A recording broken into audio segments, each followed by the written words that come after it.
Hi, it's Verity from inkybutterfly.wordpress.com. Thank you for joining me today.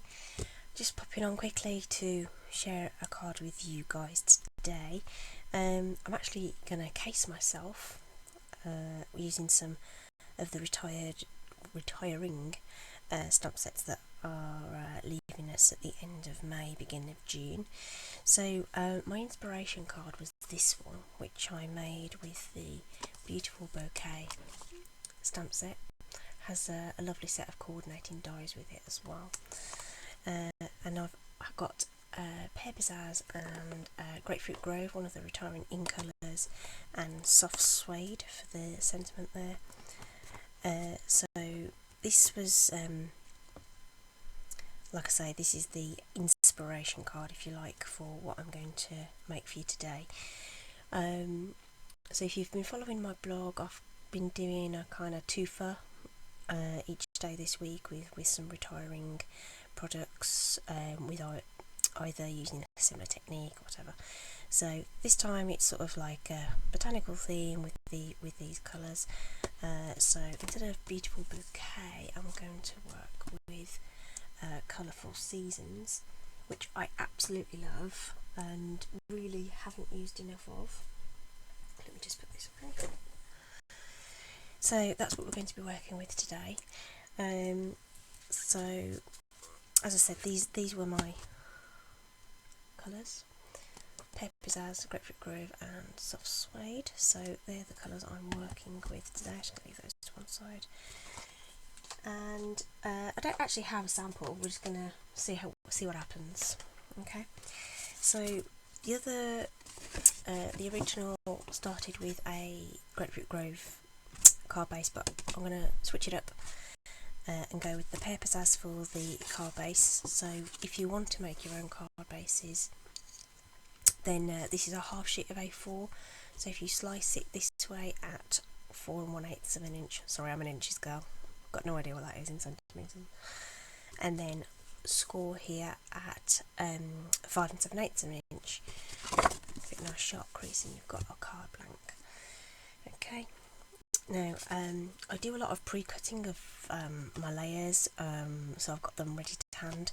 So this is what I call one of my small card layers, which is 3 by 4 3/4 inches. Don't know what's casting that shadow. What's casting that shadow? So that's that. But what I haven't done yet is cut the mat that's going to go with that. So that's going to be 3 1/8 by 4 7/8, and which is just 1/8 bigger all the way around. So I'm going to pull in the paper trimmer. So this is the new style paper trimmer that we had kind of, was it about summertime last year, was it? Something like that.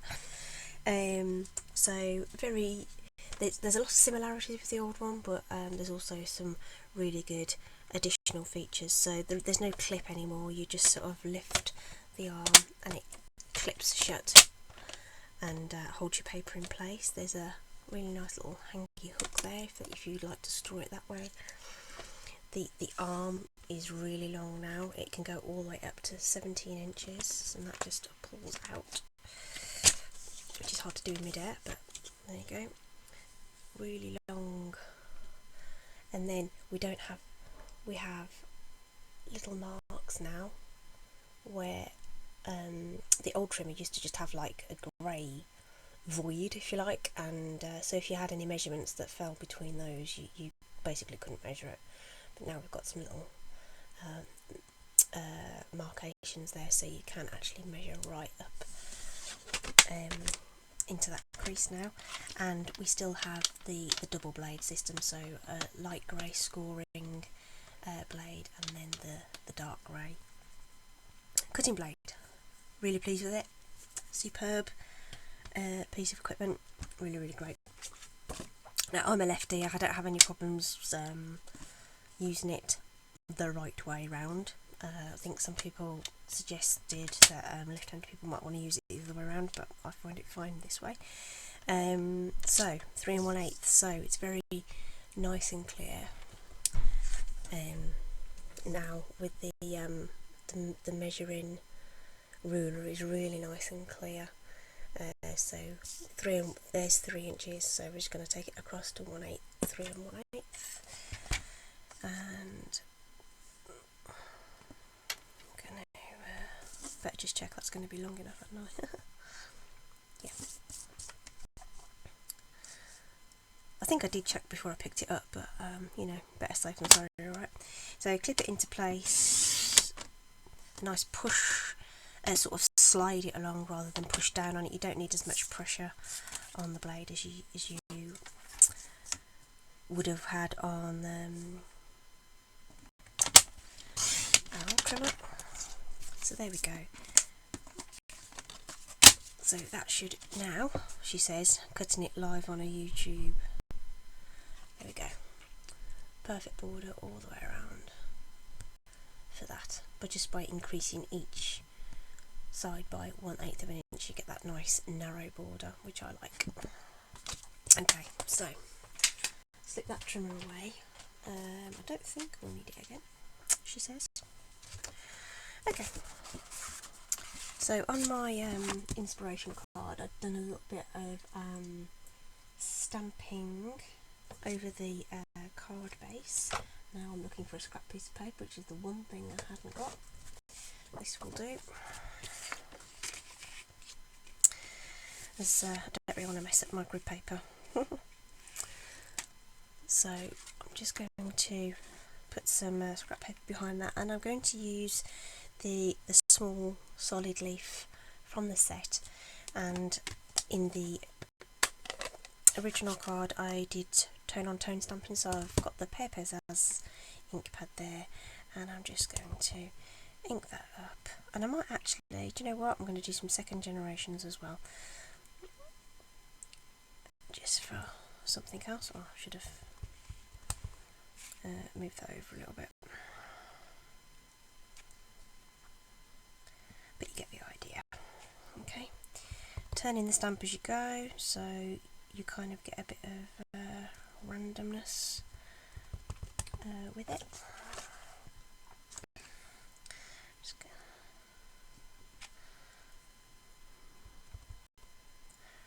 I might just stick another one in there, it might show behind the layer.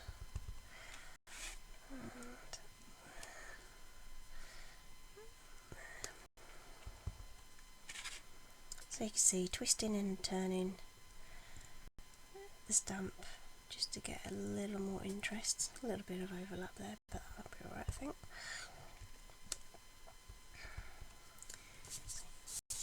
If you wanted to, you could kind of, yeah, so those innermost ones aren't really going to be seen anyway, so that's fine.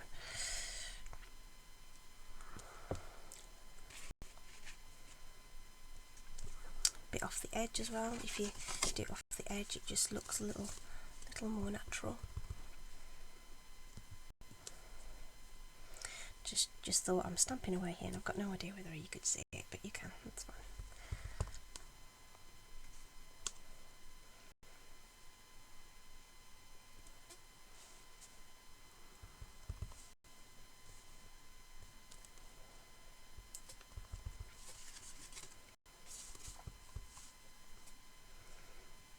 Yeah. Stamp off this bit on some scrap here.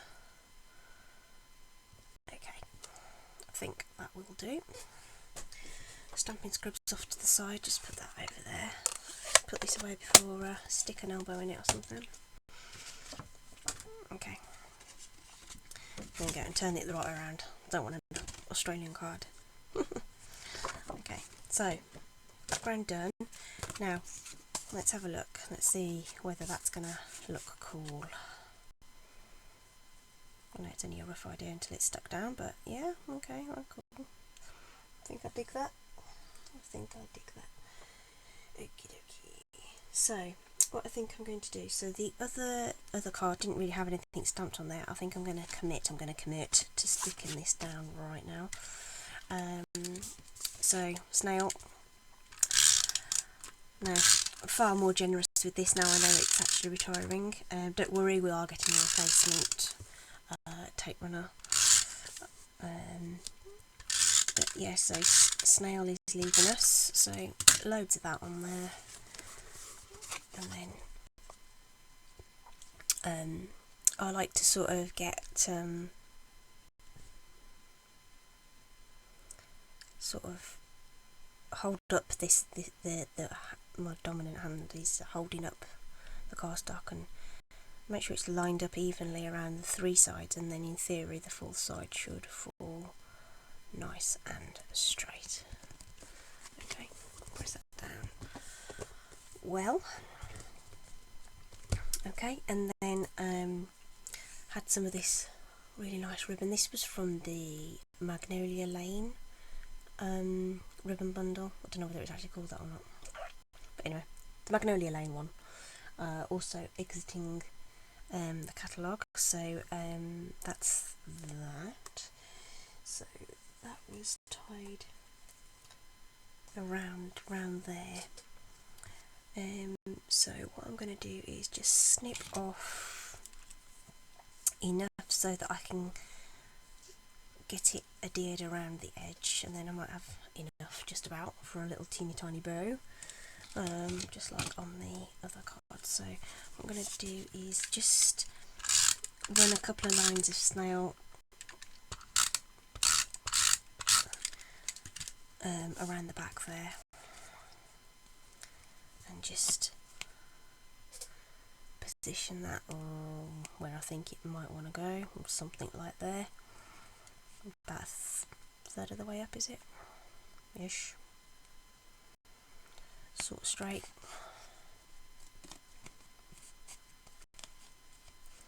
Won't matter about the overlap because I'm going to put that up on dimensionals anyway. Okay, so the bow I'll probably adhere once I've got everything else on. So let's stick some dimensionals on that and get it onto the card. So I love dimensionals. I think I might be addicted to dimensionals. I don't think there's a card I make without dimensionals, and they're just brilliant. So much better than any other foam pad that you might have seen elsewhere. I'm being a bit liberal with them. But and the other great thing about these is well, they're quite big anyway, which is kind of cool. But the backs just come off so easily. I was trying to do that slowly so you could just see how easily they came off, but they just sort of peel away. I think having these little corners, I don't know whether it helps or what, but they just come off so easily, just like that, just like that.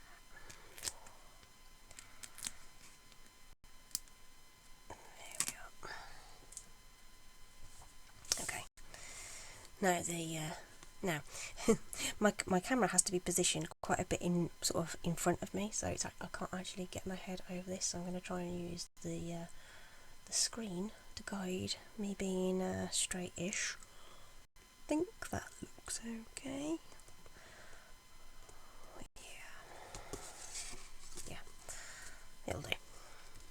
Okay, shaping up alright, I reckon. Shaping up alright, considering I have absolutely no plan. Well, I kind of did. I kind of knew I wanted to do the leaves, but I don't exactly know how the composition's going to go yet. The other thing I wanted to keep from the original was the sentiment stamped in soft suede ink, and I'm going to cut that out with one of these Stitch So Sweetly. I love these. If you've seen my projects on my blog, I use this die set like all the time.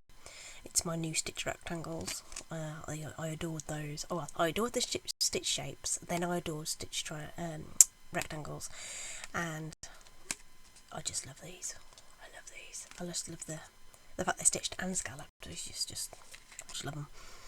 And then these are really great for other sort of more swirly sentiments as well. But this was the die I used for the original, and it just so happens that the sentiment You Make Me Smile is going to fit just lovely in there. Okay, so let's get some. In fact, where was that scrap cardstock that I was just using for the thingy? That will do. Let's get some of that.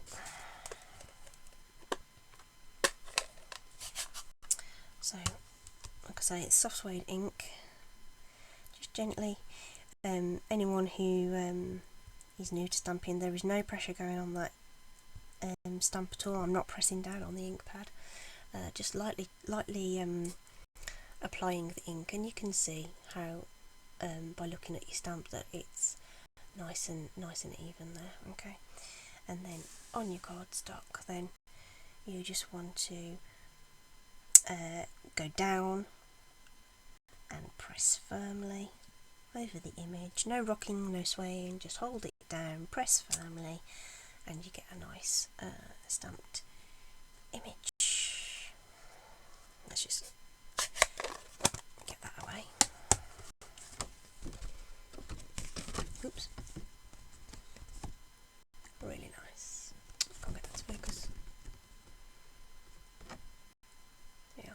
You make me smile. Oh, focus. There we are. Okay. And then that, like I say, I'd already eyeballed this to see whether it would fit, and that will fit quite nicely in there.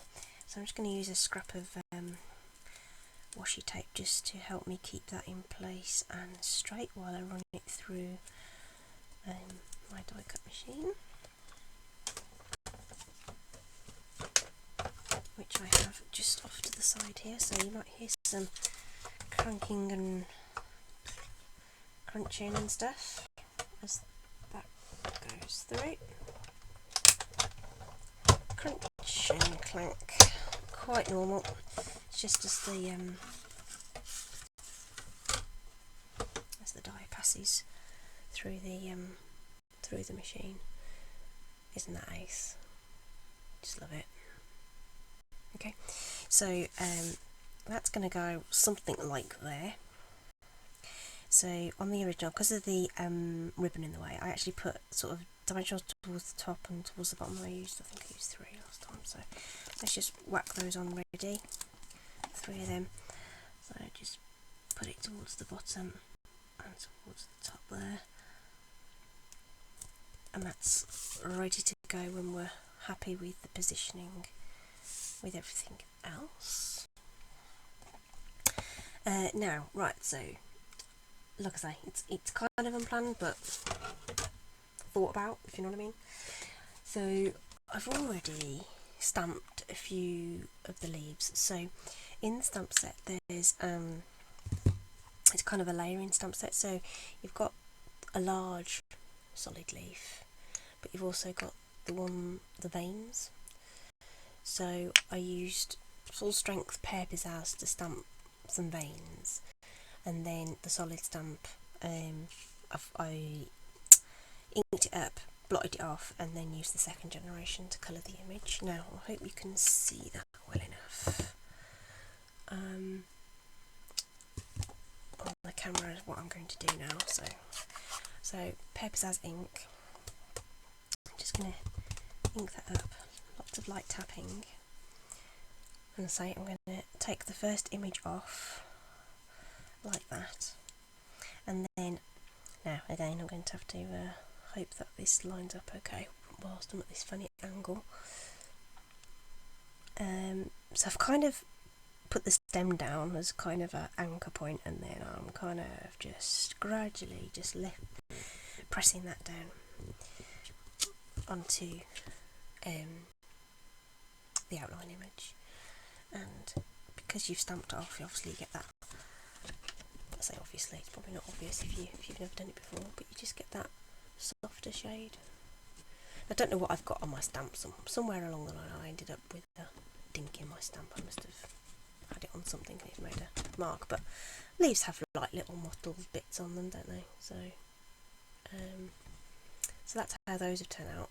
So what I'm going to do is I'm going to cut those out, because the Colourful season does have matching dies as well. So I'm just going to use this leaf die and get some of those cut out. Now, I put that tape somewhere and I can't remember where I put it.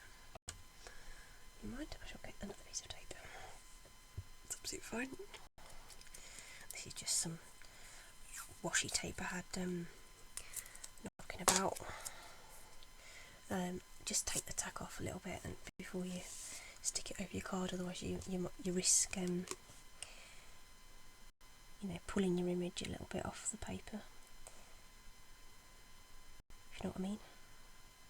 Yeah, the adhesive sticks. So that lines up over the image nice and easily. Just sort of secure it in place, and then let's push that through.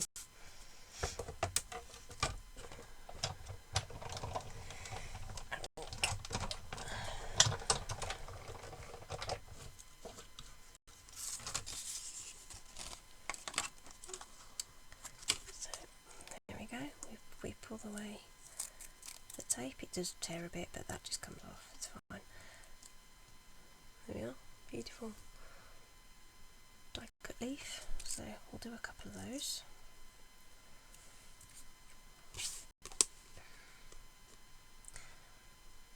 I think we'll do a couple of the one with the veins,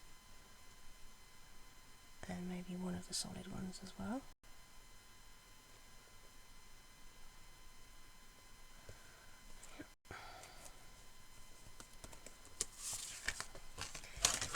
You don't want to listen to me die cutting a whole load of stuff. I might have done some of this more in advance if I had an actual solid plan of what I was going to do. But,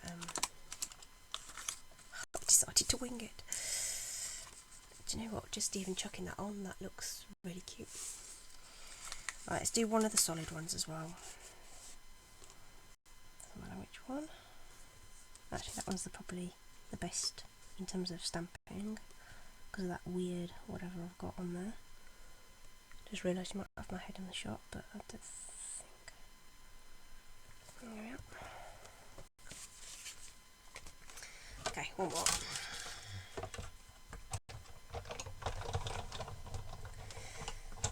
It's my exercise cranking this machine. That's all we can get now in this lockdown, isn't it? Although I have to say I've been going to work. I work for the NHS, so I have been going to work. So, right, this is what we've ended up with. What do you think? What do you think? What do you think? Now, tell you what else we'll do. We'll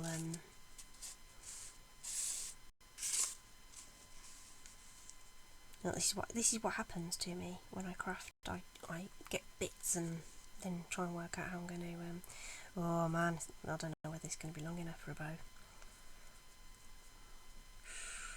It's going to be tight. It's going to be tight.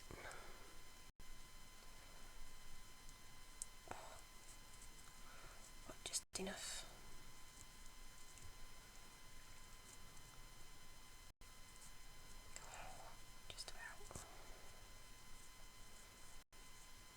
So this is another thing I could faff around with for ages, pulling and teasing about, oh right, okay, stop. That looks okay. Just once I've cut that end off, that'll be okay, won't it? Maybe just trim that just slightly at an angle.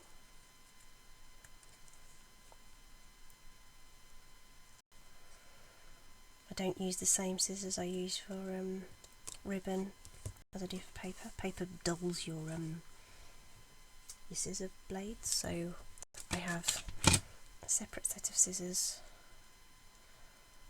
for cutting ribbon. There we go. Right, it's a bit small and a bit wibbly, but it will do. So I think it's gonna go something like that. The sentiment, and then we've got to decide how these go. So I'm thinking, you know,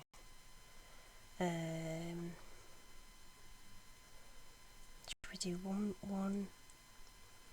kind of this way, falling down, then have the other two like that maybe, and then should we have this one needs to be on dimensionals because, you know, got to use dimensionals, right?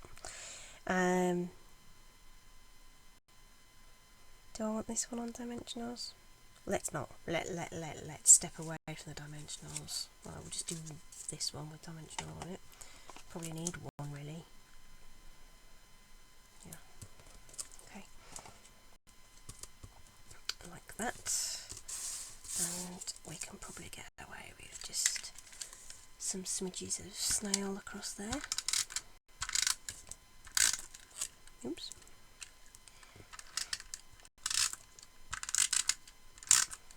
Okay, are we ready to commit? Are we ready to commit? I think we might be. Okay, let's stick the sentiment down first. Just taking off those dimensionals. Oops. Now, I'm going to share a little top tip here. Now, there's a chance that these dimensionals are going to overlap that ribbon a bit, and dimensionals aren't the best for sticking to ribbon. So if you just put a smidge of multi-purpose glue over your ink pads, dimensionals. I think I got sticky pads and dimensionals on in my head and mixed them all up. If you stick some glue on there, you've got a bit of wriggle room, and the multi-purpose glue is a really strong bond, so it'll really hold it in place. Just gotta bear that in mind while you're waiting for it to dry. So I'm just going to position that roughly there. Does that look straight? Yeah. Just press that a little bit. Oh, see, that's wiggled a bit, but yeah, okay. And then this bow, I'm going to use a mini glue dot, which I didn't get out, so just there we are. Right, that's it, got it. Mini glue dots are ace for sticking down little bows. Now, I actually use like a needly thing, and I find that easier to make sure that's in position, and just stick it on the back there. It's like the tiniest little thing, but they're really strong. Oh, might even. Yeah. It's not a very good bow, but it'll do. And you can still see the sentiment. That's the other thing. Okay. Let's tidy up as I go. Right, so what did I say? I had, no. We're going to have this one poking out here somewhere-ish. Oh, overlapping the edge, that's cool. It's another nice little thing to do. And we were going to have this guy poking out up there somewhere. Then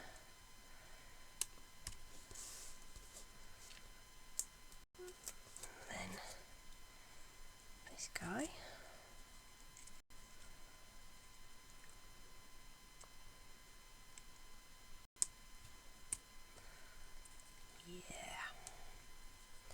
There's stalks sticking up a bit, but that's okay. Now, I've just had a thought. Let me find. Oh no, I know where it is. Wind of Stella. Right, this one is almost run out, but I actually used a bit of Wink of Stella on my original card actually, as well. Just a bit. I actually quite like it when it starts to run out a bit, because you just get this really soft soft shimmer rather than full on bling. And you use a fresh one. It's, you want to make sure your ink is really dry on your stamped images before you apply this, because it's water based. It will pick up the ink if it isn't completely dry. Okay, right, awesome. You know what? I think that's done. That's not bad for on the hoof, is it? Quite pleased with that. So, I think I love this one better, but you know, it's just different. You know, it's the same. What I wanted to get across was, you can get different looks using same stroke similar products, same colour combination, and the same ribbon and dies and things, but using a different stamp set. You could probably argue that this might be a little more masculine, whereas this is a little more feminine, you know, but I think anybody would appreciate that. And in these times as well, that sentiment, "You make me smile," is probably quite nice as well, just to send someone a message that you know, you miss them and you can't wait to see that smile again. Okay, so I hope you enjoyed that. If you fancy purchasing any of these things before they disappear and retire, then please pop along to my blog. So that's inkybutterfly.wordpress.com, and there's links there to my shop, and then you can scout around, see what else you might like while you're in there. Yeah, I'll leave you with that. Thanks ever so much for joining me today, and hopefully I'll see you again soon. Ta-da!